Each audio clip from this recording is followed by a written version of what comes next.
दिल्ली के ऐतिहासिक मैदान रामलीला मैदान में आयोजित लोकतंत्र बचाओ रैली में उपस्थित हमारे इंडिया अलायंस के सभी हमारे नेतागण, कार्यकर्तागण, पदाधिकारीगण,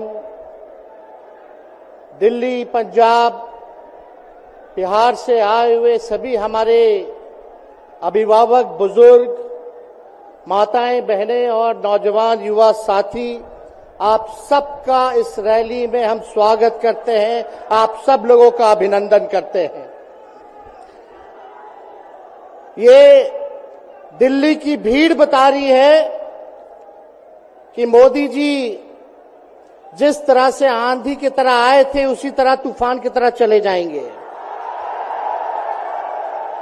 पहला रैली हम लोगों ने पटना में किया, दूसरा बॉम्बे में किया और तीसरा आज जो है दिल्ली में हो रहा है।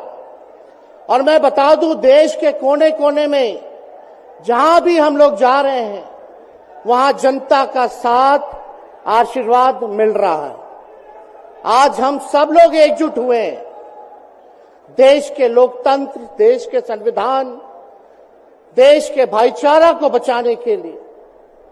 जिस हिसाब से देश में बांटने का काम किया जा रहा है, भाई को भाई से लड़ाया जा रहा है, नफरत की राजनीति की जा रही है, उसलिए हम सब नेता आपकी लड़ाई के लिए हम सब लोग आए हैं और आपकी लड़ाई लड़ रहे हैं। और हम लोग सब लोग चाहते हैं कि इस लड़ाई में आपका साथ मिले, आपका आशीर्वाद मिले और आपका प्यार मिले। जो लोग नारा लगाते हैं अब की बार 400 पार, उनका मुंह है, कुछ भी बोलेंगे, लेकिन एक बात तय है, जनता ही मालिक है, आप मालिक हैं और आपको तय करना है कि देश के शासन में कौन बैठने का काम करेगा। आज यहां दिल्ली की जनता से पूछना चाहते हैं, वो लोग नारा लगा रहे हैं, टारगेट फिक्स कर रहे हैं, अब की बार 400 पार। ऐसा लग रहा है कि पहले से ही ईवीएम सेटिंग हो चुका है। ये लोग फिर भी आप लोगों से पूछना चाहते हैं कि आप लोग, ये लोग जो नारा लगा रहे हैं, क्या वो सच होगा या वो सत्ता से बेदखल करिएगा? हाथ उठा के बताइए, इनको सत्ता से बाहर करना है कि नहीं करना? आज हम सब लोग देख रहे हैं कि देश में अघोषित इमरजेंसी लागू हो चुकी है। देश में सत्ता में जो लोग बैठे हैं तानाशाह रवैया अपनाने का काम कर रहे हैं, घमंडी हो गए हैं लोग। और आज हम लोग किसी को गाली देने नहीं आ रहे, लेकिन जो आंख से देख रहे हैं वो बताने आ रहे हैं, जो महसूस कर रहे हैं वो बताने आए हैं। सत्ता में लोग जो बैठे हैं, विपक्ष का धर्म बनता है, कर्तव्य बनता है कि उनसे हम लोग सवाल करें। आज मेरा मानना है कि देश में सबसे बड़ा अगर दुश्मन है तो बेरोजगारी है, महंगाई है, गरीबी है। आज यहाँ लोग हैं, नौजवान हैं, नौजवानों से पूछना चाहते हैं, बताओ कितने नौजवान यहाँ जो हैं मोदी जी ने नौकरी दिया? हाथ उठा के बताइए। कोई नहीं मिलेगा। मोदी जी ने कोई नौकरी नहीं दी, सब कुछ जो है प्राइवेटाइज कर दिया।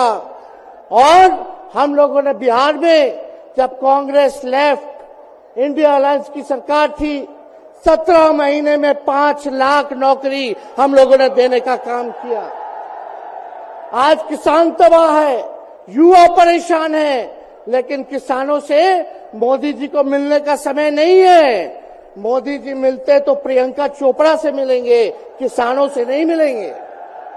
अक्षय कुमार को इंटरव्यू देते थे पिछले चुनाव में, इस बार बिल गेट्स को बुला करके इंटरव्यू देने का काम कर रहे हैं। लेकिन किसानों की समस्या कैसे हल होगी ये नहीं बता रहे। किसानों से उन्होंने पिछले चुनाव में वादा किया था कि उनका आय दुगना करेंगे। आज किसानों पर मोदी जी ने तलवार चलाने का काम किया है, जो हमारे अन्नदाता हैं। इसलिए आप सब लोग हम लोग जब आवाज उठाते हैं, तब मोदी जी और उनकी जो सेल है पार्टी की, उस पार्टी का सेल में कौन है? ईडी है, सीबीआई है, इनकम टैक्स है। लालू जी को तो कई बार सताया गया, मेरे ऊपर मुकदमा किया गया, मेरी मां पर, मेरी बहनों पर, मेरे जीजाओं पर, मेरे पिता के जितने संबंधी थे सब पर केस मुकदमा किया। अभी बिहार चले जाइए, कई हमारे नेताओं पे छापेमारी चल रही है, कई जगह ईटी का रेड चल रहा है, आईटी का रेड चल रहा है, लेकिन हम लोग घबराने वाले लोग नहीं। आज देश में जिस हिसाब से हेमंत सोरेन जी को और अरविंद केजरीवाल को गिरफ्तार करने का काम इन बीजेपी के लोगों ने किया है, तो उनको हम बता दें कि इनके गीदड़ भपकी से हम लोग डरने वाले नहीं हैं। हम लोग संघर्ष करने वाले लोग हैं, और पिंजरे में तो शेर ही को कैद किया जाता है। सब लोग शेर हैं, आप लोगों ने ताकत दिया है, आपकी लड़ाई हम लोग लड़ रहे हैं। कंस राज आप लोगों ने देखा होगा, जब जब कंस को किसी से तकलीफ होती थी, डर लगता था, तब जेल में लोगों को बंद कर दिया जाता था। लेकिन जेल जाने से यहां कोई डरने वाला नहीं है। कितने लोगों को जेल भेजोगे?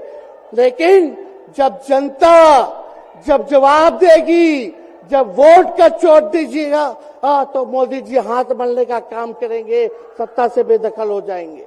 इसलिए ये अपनी ताकत को पहचानिएगा। सब लोग चुनाव के समय आप सब लोग पोल कीजिएगा, वोट दीजिएगा, लोगों को भी वोट दिलाने का काम कीजिएगा। बीजेपी के लोग झूठ बोलने वाले लोग हैं।